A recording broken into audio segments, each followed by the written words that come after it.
Problem number 7.6. A new company is going to determine appropriate capital structure for its capital requirement of rupees 20 lakhs. Company ले चाहिँ एउटा capital structures जुन उसलाई fund चाहिएको छ कति 20 लाख 20 lakhs fund चाहिएको छ हैन र त्यो 20 lakhs fund चाहिँ उसले it can either issue 10% debt 50% preferred stock or common stock rupees 100 per share भनेछ भनेपछि यो 20 लाख उठाउनको निमित्त उले कि डेट इस्यु गर्न सक्छ कि प्रिफर्ड स्टक पनि इस्यु गर्न सक्छ कि कमन स्टक पनि इस्यु गर्न सक्छ the company is expected to have 25% tax rate okay न यहाँ र ल्याङ्ग्वेज हेर है फेरि the company is expected to have 25% tax rate and EVIT rupees 4 lakh भनेको एक्सपेक्टेसन टैक्स रेट 25% हो भने एक्सपेक्टेड EVIT भनेको 4 लाख हो it is just an expectations by the कम्पनीले एक्सपेक्ट गरिएको ट्याक्स रेट चाहिँ 25% हुन्छ र एक्सपेक्ट EVIT भनेको 4 लाख हुन्छ the following two financing plan are proposed दुईटा प्लान चाहिँ प्रस्तावमा राखिएको छ रे financial structure 1 common stock issue गर्ने भएछ 14 लाख भने टोटल 20 लाखमा 14 लाख कमन स्टकबाट रेस्ट भने 6 लाख डेब्टबाट र स्ट्रक्चर 2 बाट जाने हो भने 7 लाख कमन स्टकबाट डेब्टबाट 5 लाख भनेपछि कति हो 12 लाख बच्यो कति तिमीहरुको 8 लाख चाहिँ प्रिफर्ड स्टकबाट उठाउने भयो क्वेशनले सोधेको छ determine indifference point EVIT and EPS under the indifference point EVIT भन्छ तिमीलाई EVIT पनि निकाल भनेछ र EPS पनि निकाल भनेको छ ओके न अनि also suggest for appropriate capital structure current EVIT for 4 lakh यदि तिमीलाई सजेसन पनि दिनु भनेछ कुन बेसिसमा तिम्रो एक्सपेक्टेड EVIT 4 लाख को आधारबाट तिमीले सजेसन पनि दिनु र which one is appropriate capital structure भनेर है अब हामी हिसाब गर्न गइरहेको छौं सो तिमीले क्वेशन स्क्रिनशट गरिसक्यो होला है हो सर क्वेशन हेर नसार ल क्वेशन हेरिहाल है क्वेशन तिमीले स्क्रिनशट गरिसक्यो त्यसकारण त्यहाँ हेर म यता बुकबाट हेर्दै गरेछु कति नम्बर हो यो 7.6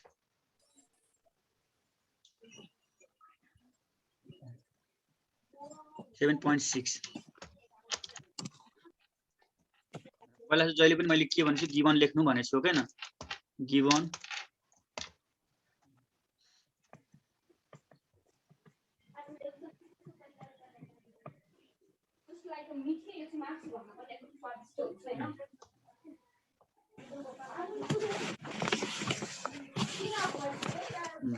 सेभेन 7.6 हेर अब पहिला सुरु के दिएको छ गिवनमा पहिला सुरु कम्पनीको रिक्वायर्ड फन्ड कति हो डिजायर फन्ड 20 लाख आवाज बढिया है आवाज बढिया को म्युट गर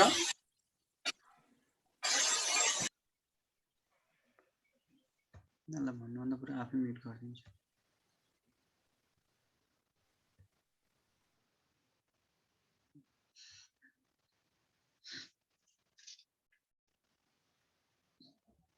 a company is going to determine appropriate capital structure for its capital requirement भनेपछि capital requirement कति छ capital requirement is equals to rupees 20 lakhs अब उसले यो 20 लाख मा चाहिँ कि डेट इस्यु गर्ने भयो कि प्रिफर्ड स्टक अथवा कि कमन स्टक हो हैन र त्यसमध्ये एक्सपेक्टेड ट्याक्स रेट कति दिएको छ expected tax rate is equals to तिमीहरुको 25% दिएको छ जसलाई हामीले 0.25 भनेर लेख्न सक्छौं एन्ड एक्सपेक्टेड EVIT पनि दिएको छ expected EVIT is equals to rupees 4 lakh दिएको छ अब क्यापिटल स्ट्रक्चरमा कन्स्ट्रक्ट गर्छु दुईटा कन्डिसन दिएको छ स्ट्रक्चर 1 एन्ड स्ट्रक्चर 2 त्यसको बेसिसमा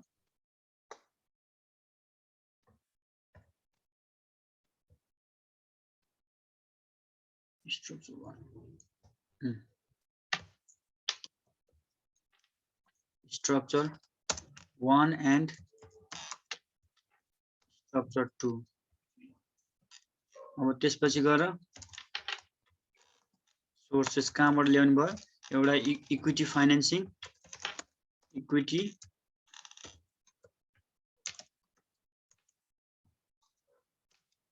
preferred stock and next one is debt दुईटा बाट इस्यु गर्ने भएको छ उले डेब्ट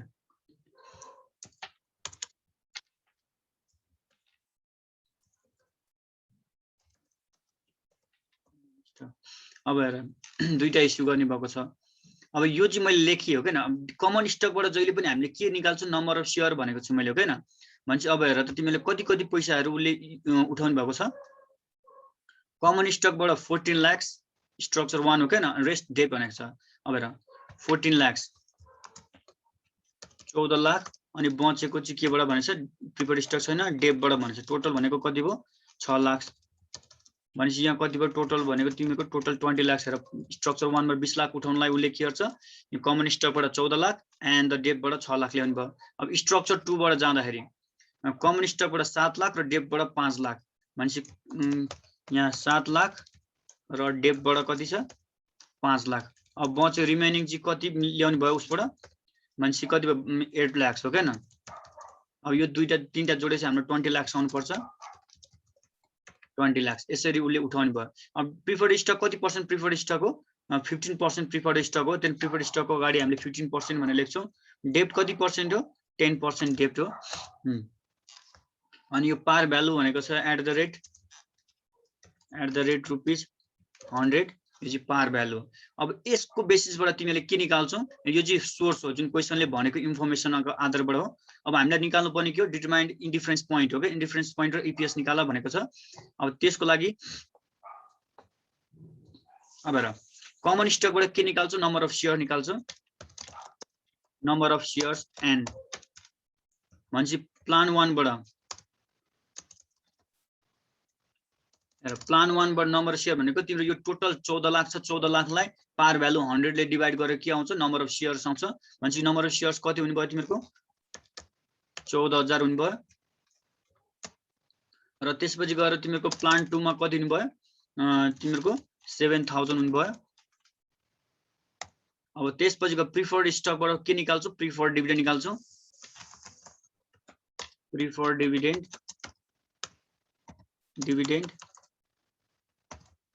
जसलाई हामीले सर्ट फर्म पीडी पनि भन्छौं। अब पीडी निकाल्नलाई मैले हामीले के अमाउन्ट इन्टु रेट भन्छ पहिलोमा त छैन स्ट्रक्चर 1 मा छैन र स्ट्रक्चर 2 मा चाहिँ कति छ 8 लाख छ। 8 लाख को 15% भनेको कति हुन्छ भन्छ 8 लाख को 15% गर्दाखेरि 1,20,000 हुन्छ। 1,20,000 भयो। त्यसपछि डेब्टको अगाडि रेट दिएको हुन्छ। यो रेटले हरेक अमाउन्ट हरेक स्ट्रक्चरको अमाउन्टसँग मल्टिप्लाई गर्ने किन इन्ट्रेस्ट निकाल्नको लागि। हेर इन्ट्रेस्ट आई इक्वल्स टु पहिलो स्ट्रक्चर 1 मा चाहिँ के हुन्छ भने 6 लाख को 10% भनेको तिम्रो कति भयो 60,000 भयो। अनि त्यसपछि गएर यतापटि कति हुने भयो तिम्रो 50,000 हुने भयो। यो चाहिँ तिम्रो स्ट्रक्चरबाट निकालेको हो हैन। सो अब क्वेशनले के सोधेको छ हामीलाई क्याल्कुलेसन अफ इन्डिफरेन्स पोइन्ट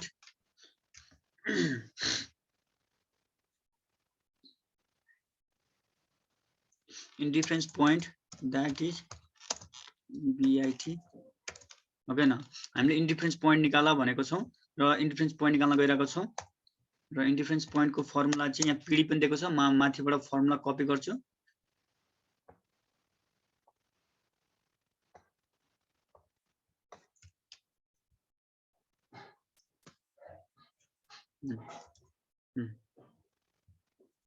र इन्डिफरेन्स पोइन्ट को फर्मुला और अब भ्यालु प्लेस गर्छौ तिमीले यसमा।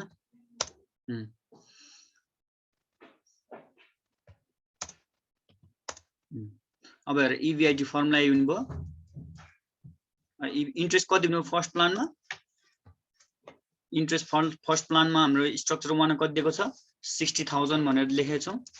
र ट्याक्स रेट भनेको कति दिएको छ हामीलाई 0.25 र प्रिफर्ड डिभिडेन्ड भनेको छैन त्यसले गर्दाखेरि हामीले यहाँ 0 लेख्छौं। र यहाँ अब स्ट्रक्चर 2 मा जाउँ। स्ट्रक्चर 2 मा इन्ट्रेस्ट भनेको कति दिएको छ हामीले 50,000 अनि त्यसपछि गएर ट्याक्स रेट भनेको 0.25 र प्रिफर्ड डिभिडेन्ड भनेको दिएको छ यहाँ निरी चाहिँ हाम्रो रुपीस 1,20,000 र number of shares first structure 1 अथवा प्लान 1 मा कति दिएको छ तिमीहरूको 14,000 र त्यसै गरी प्लान 2 मा कति दिएको छ तिमीहरूको 7,000 हेर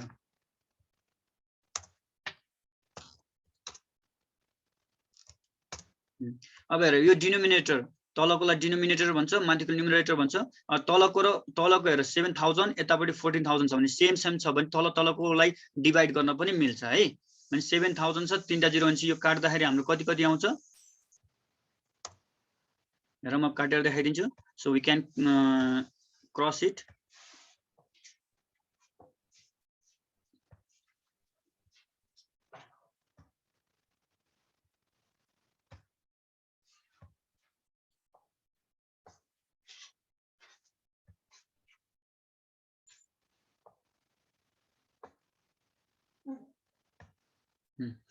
क्रस गर्दा कति हुन्छ यो तिमीहरूको 7,2 हुन्छ यहाँ कति हुन्छ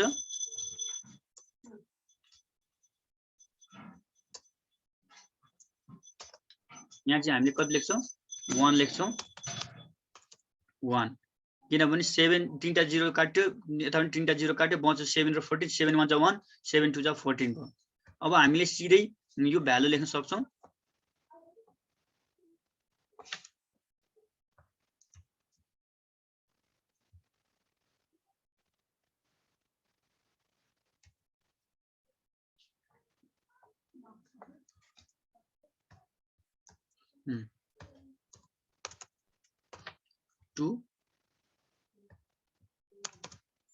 मैले अलि डिटेलमा लेखाइदिएको छु तिमीलाई बुझाउनलाई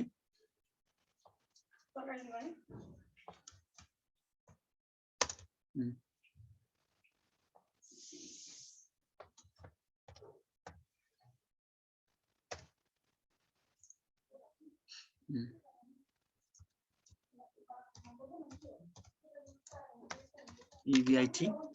minus rupees 15,000 bracket 0.75 भनेर लेख्न सकिन्छ minus 1,20,000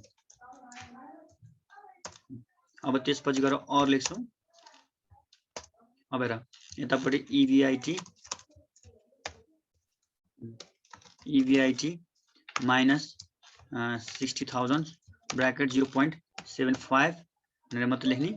is equals to अब यतापटि EBIT भन्छ 0.2 ले मल्टिप्लाई क्रस मल्टिप्लिकेसन हुने भयो त्यसले गर्दा 2 लेख्छु यहाँनेरि EBIT माइनस तिमीहरुको 15,000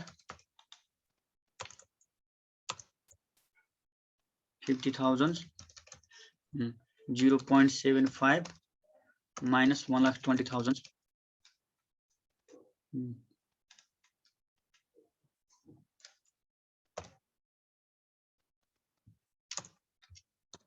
1,20,000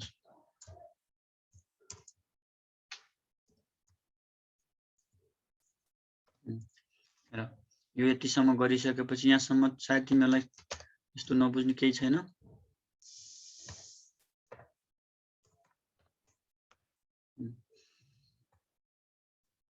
अझै एक स्टेपमा जाउँ अब हेर 0.75 भनेको 0.75 ले सबलाई मल्टिप्लाई गर्दा त्यसकारण 0.75 EBIT माइनस 60,000 इन्टु 0.75 गर्दाखेरि हाम्रो आउँछ 45,000 इज इक्वल्स टु अब त्यसपछि गएर पहिला सुरु 2 ले मल्टिप्लाई नगरौँ पहिला सुरु भित्रको हिसाबहरु सल्भ गरौँ है त्यसले गर्दाखेरि तिमीहरुको हिसाब सजिलो 0.75 EBIT माइनस 50,000 इन्टु 0.75 37,500 माइनस 1,20,000 यो भयो अब फेरि हामीले एक स्टेप तल जान्छौं अब यो 0.75 EBIT माइनस 45,000 इक्वल्स टु अब 2 ले मल्टिप्लाई गर्नु पर्यो means 2 into 0.75 गर्दाखेरि कति हुन्छ 2 into 0.75 गर्दाखेरि तिमीहरुको 1.5 EBIT आउँछ 5 EBIT माइनस 37,000 हेर यो माइनस माइनस के हो प्लस हुन्छ जोडिन्छ हो हैन तर साइन चाहिँ के हुन्छ माइनस हुन्छ त्यसकारण 37,500 प्लस 1,20,000 गर्दाखेरि तिमीहरूको 1,57,500 हुन्छ अनि इन्टु 2 पनि गर इन्टु 2 गर्दाखेरि कति 3,15,000 चाहिँ यहाँ 3,15,000 3,15,000 भयो।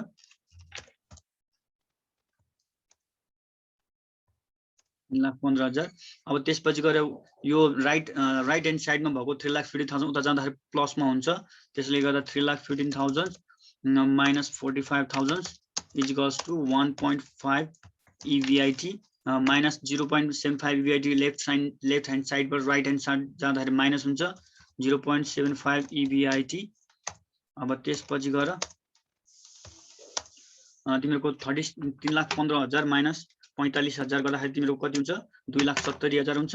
2,70,000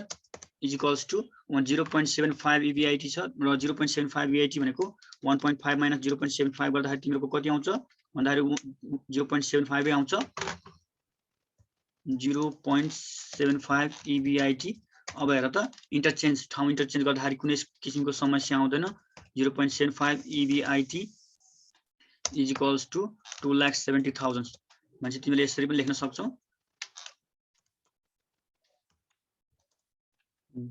भने 2,75,000 अनि त्यसै गरी अब तिमीहरूको और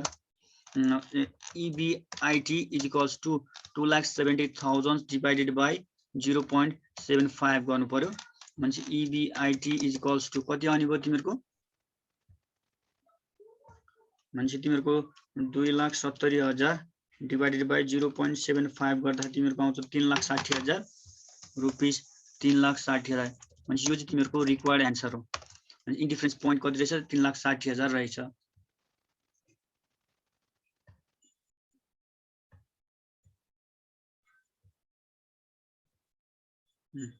ल यहाँसम्म कसैलाई केही समस्या छ सर सुन्नु न त्यो भन 15% प्रिफर्ड स्टक छ नि सर त्यो कतिसँग गरेर 8 लाख आएको र अमाउन्ट इन्टु रेट जहिले पनि है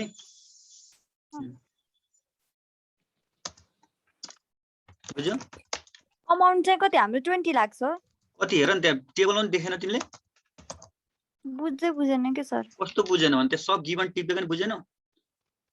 अमाउन्ट भनेर लेखे सर गिभनमा ए तिम्रो 15% प्रिफर्ड स्टकमा कति छ अमाउन्ट हेर त त्यहाँ टेबलमा लेखेको छु त हजुर कति रहेछ भन त ए तँ पनि भेटेन तिमीले के हेर्छौ स्क्रिनमा भन त भन तिमीहरुको हेर क्यापिटल रिक्वायरमेन्ट पनि दिएको छ okay and expected tax rate पनि दिएको छ र EBIT पनि दिएको छ गट इट एन्ड स्ट्रक्चर 1 मैले क्वेशनको कुरा कपी गरेको छु र कमन स्टक दिएको छ यो क्वेशनले भने प्रिफर्ड स्टक भनेको 8 लाख दिएको छ यो 8 लाख भनेको अमाउन्ट हो कि रेट हो कि रेशियो भन त स्पीक हेलो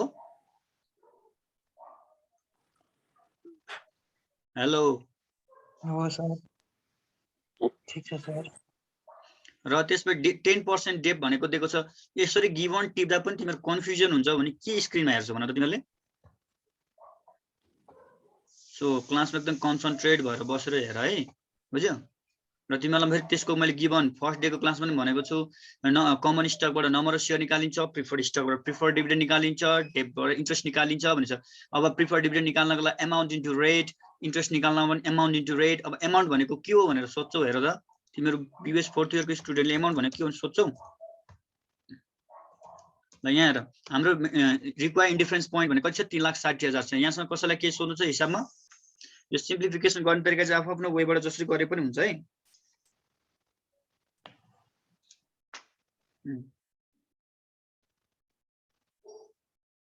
भयो यहाँसम्म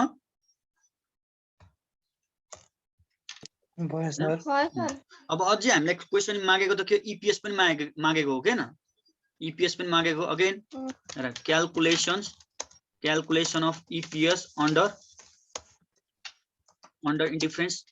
पोइन्ट अर इन्डिफरेन्स लेभल पनि भन्छ है तिमीहरूलाई कहिलेकाहीँ र तिमीहरूको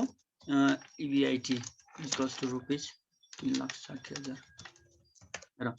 जहिले पनि एउटा कुरा के याद गर भने तिमीहरु EPS क्याल्कुलेट गर्छौ भने अन्डर इन्डिफरेन्स पोइन्टमा जहिले पनि के हुन्छ तिमीहरुको EPS चाहिँ बराबर हुन्छ फर द रेस्पेक्टिभ प्लान हो क्या कुन दुईटै प्लानमा जहिले इपिएस चाहिँ बराबर हुन्छ त्यस कारणले गर्दाखेरि EPS for structure 1 is equals to कुनै पनि फर्मुला युज गर्न सक्छौ तिमीले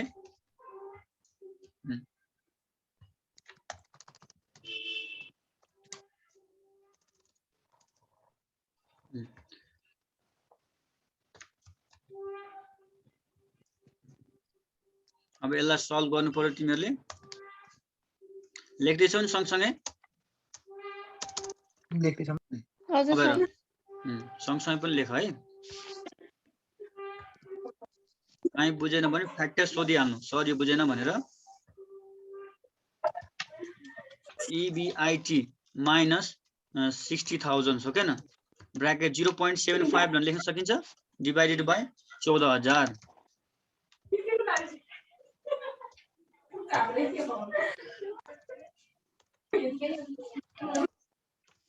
तिमीहरुलाई मैले के भने थिएँ हल्ला नगर हैन बिबिएस फोर्थ इयर स्टुडेन्ट भएर पनि हल्ला गर्छौ अझै पनि तिमी निन्द्रामा छौ क्या अब EBIT कति निकालेको थियो तिमीहरुले 3,60,000 हो क्या 3,60,000 माइनस 60,000 र 0.75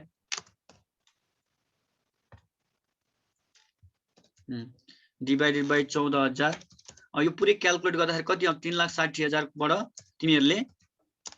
3,60,000 बाट तिमीहरुले 60,000 घटाउँछौ कति आउँछ भन त 3 लाख आउँछ आउँदैन भने 3,60,000 बाट 3 लाख घटायो भने 3,60,000 बाट 60,000 घटायो भने 3 लाख आउँछ सो 3 लाख को 10 कति निकाल्छौ 3 लाख को हाम्रो इन्टु 0.75 डिवाइडेड बाइ 14,000 गरेर कति रुपैयाँ आउँछ यसको 16.07 पर शेयर भन है एउटा शेयरबाट उसले 100 रुपैयाँ 7 पैसा कमाउँदैछ भनेपछि अब हाम्रो इपिएस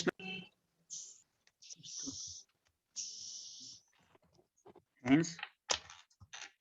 EPS for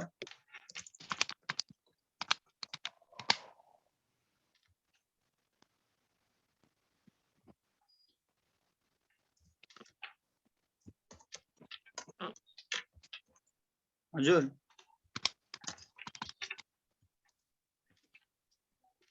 दुईटै स्ट्रक्चर EPS के छ इक्वल हुन्छ है डिफरेन्स लेभल बुझ्यो हाम्रो बी नम्बर पनि सक्यो हैन अब हाम्रो यहाँसम्म क्वेशनले फेरि अरु मागेको इन्फर्मेसन्स के हो र त इन्डिफरेन्स पनि निकाल्यो अनि also suggest for appropriate capital structure at current EBIT भन्छ करेन्ट EBIT को आधारबाट तिमीले सजेसन दिनु भनेछ हो के न सो टाइम आउट हुन थालेको छ सो त्यही लिंकमा क्लिक गरेर फेरि जोइन गर्नु है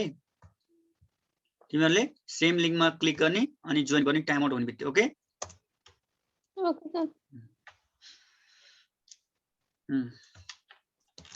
हियर हामीले दिएको के छ एक्सपेक्टेड EBIT क्वेशनले दिएको हामीलाई 4 लाख हो यो 4 लाख मा तिमीहरुले निकाल्नु पर्यो EPS निकाल्नु पर्यो हैन फर द फर्स्ट सजेसन